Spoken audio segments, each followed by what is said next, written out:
21 जुलाई 1983 को air Canada की flight 143 एक ब्रांड न्यू बोइंग कनाडा के एडमंटन से मॉन्ट्रियल जा रही थी। उससे पैसेंजर और 8 क्रू मेंबर, टोटल 69 मेंबर थे। सब कुछ नॉर्मल चल रहा था। 41,000 फीट की ऊंचाई पे अचानक प्लेन का दोनों इंजन फेल हो जाते हैं, पेट्रोल भी खत्म हो जाता है, लाइट भी गई, टोटल बिल्कुल एक काला अंधेरा। सारे पैसेंजर में हंगामा मच जाता है। ये प्लेन बिना इंजन के 120 किलोमीटर तक उड़ता है। Plowing sideways through the air. Quite high, and the nose of the aircraft. I saw a sand trap. और सेफली लैंडिंग भी करता है बंजर मैदान में जाकर।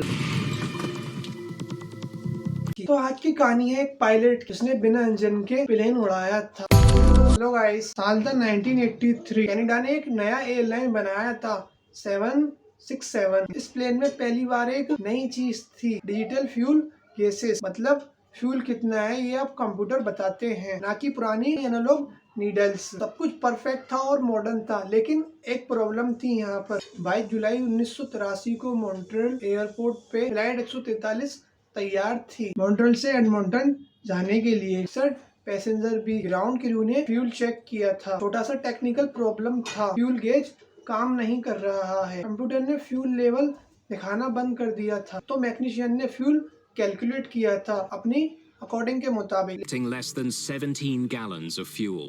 लेकिन यहाँ एक गलती हुई थी। कनाडा उस टाइम में नए मैट्रिक सिस्टम पर काम कर रहा था। पुराने सिस्टम पॉन्ड्स के मुताबिक और नया सिस्टम था जो कि किलोग्राम के ऊपर। उन्हें 22,300 किलोग्राम फ्यूल चाहिए था, मगर उन्होंने 22,300 पाउंड फ्यूल भरा था और इस पाउंड्स में किलोग्राम से भी आधा फ्यूल था, यानी कि 50% ही फ्यूल था उस फ्लाइट में। जुलाई 1983 को दिन में फ्लाइट नॉर्मल उड़ रहा था। Montreal to रात के करीब 8 बजे कैप्टन रॉबर्ट पर्सन, जो कि उन्हें 15 साल का फ्लाइंग एक्सपीरियंस था, अपनी कॉकपिट में बैठे हुए थे। फर्स्ट ऑफिसर मैरिस क्वांटल उनके साथ थे। पैसेंजर अपने खाना खा रहे थे और मूवीज देख रहे थे। I was going to Edmonton. 41,000 feet पे वार्निंग लाइट जली थी, fuel pressure low. Captain person ने सोचा सेंसर प्रॉब्लम है। alerts the crew to critically low pressure at one of the plane's. नए प्लेन में सेंसर कभी कभी ग्लिच करते हैं, फिर उनको दोबारा वार्निंग मिलती है, लेफ्ट साइड का इंजन बंद हो गया है। फिर ने क्लेमली फर्स्ट ऑफिसर से कहा नियरेस्ट एयरपोर्ट पर कुछ कंट्रोल में है।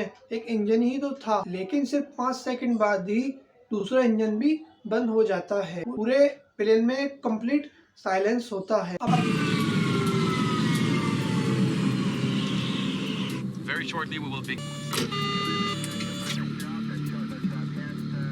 प्लेन के पास कोई इंजन नहीं था, कोई ट्रस्ट नहीं और कोई पावर नहीं। यहाँ तक कि इलेक्ट्रिक सिस्टम भी बंद हो गए थे। कॉकपिट में अंधेरा था पूरा। इमरजेंसी बैकअप पावर थी, लेकिन वो कुछ बेसिस पर ही चल सकती थी, जो भी प्रॉपरली काम नहीं कर रहा था। अब कैप्टन पर्सन के पास एक प्लान था। डेस्टिनी ने उसकी हॉबी को पुकारा था। पेयरसन ने दिमाग लगाया। उसके पास लाइट रेडियो था 17.1, यानी कि 1 फुट नीचे आने के लिए। प्लेन 17 फीट आगे जाता था। वो 41,000 फीट की ऊंचाई पर था। 41,000 × 17 यानी कि 697,000 फीट, 210 किलोमीटर। वहाँ से विनिपेग एयरपोर्ट 120 किलोमीटर था। पॉसिबल था कि प्लेन सेफली लैंडिंग हो सकता है, लेकिन इस पायलट में एक हॉबी थी। वो ग्लाइडर्स प्लेन उड़ा सकता था। हॉबी के तौर पर ग्लाइडर्स प्लेन वो होते हैं जिनमें कोई इंजन नहीं होता, वो सिर्फ हवा के सहारे उड़ते हैं। लेकिन फर्स्ट ऑफिसर क्वांटल ने एक इम्पोर्टेंट चीज नोटिस की थी। कैप्टन बिगिनिंग में पहुंच ही जाए तो हम बहुत तेजी से आ रहे हैं। लैंडिंग गियर भी मैनुअली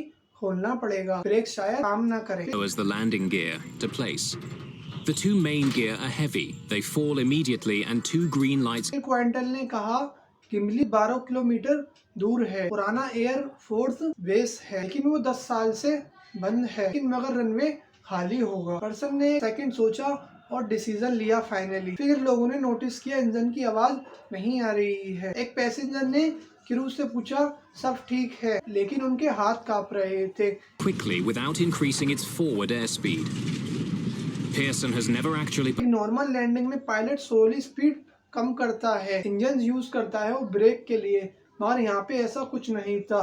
पहले ही दोनों इंजन बंद हो गए थे और ब्रेक भी काम नहीं कर रहा था। प्लेन बहुत तेज आ रहा था, नॉर्मल स्पीड से डबल। पर्सन ने एक टेक्निक यूज की, फॉरवर्ड स्लिप, मतलब प्लेन के साइड को एंगल पे रखना ताकि हवा ज्यादा रेजिस्टेंस दे और स्पीड कम हो। ये Then I can vary that to increase or decrease our speed. Technique instructor भी रेयरली यूज करते हैं। रियल टाइम में 100 टन के प्लेन पे 23 जुलाई 1983 को रात के 8:40 पे गिमली मैनीटो का पुराना रनवे, लेकिन कोई नहीं जानता था कि इस पुराने रनवे पे आज क्या हो रहा है। इस रनवे पे आज कार रेस हो रही थी। फैमिलीज बैठ के देख रहे थे और बच्चे खेल रहे थे।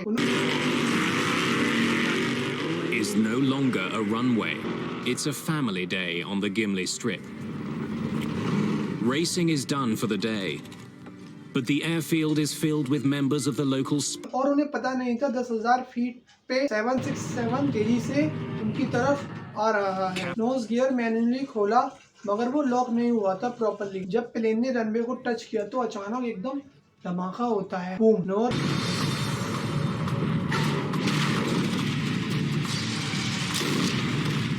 गियर कोलैप्स हो गया था। प्लेन की नाक सीधे रनवे पर आकर रिगड़ गई थी। स्पार्क उड़ने लगे और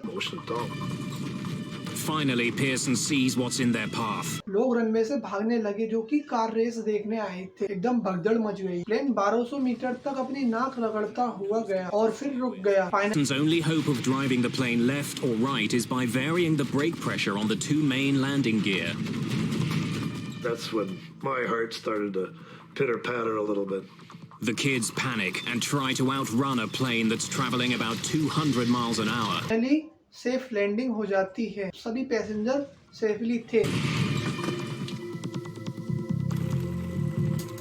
17 minutes after running out of fuel, Air Canada Flight 143 comes to a final stop on the ground. 10 passenger को इंजरी हुई थी। सभी पैसेंजर बच गए थे। Evacuation, most of them coming down the steep rear slides. यही थी गाइस आज की वीडियो। आई होप आपको अच्छी लगी होगी। तो अच्छा लगा हो तो गाइस लाइक करके जाना, चैनल पर सब्सक्राइब भी कर लेना। Thanks for coming.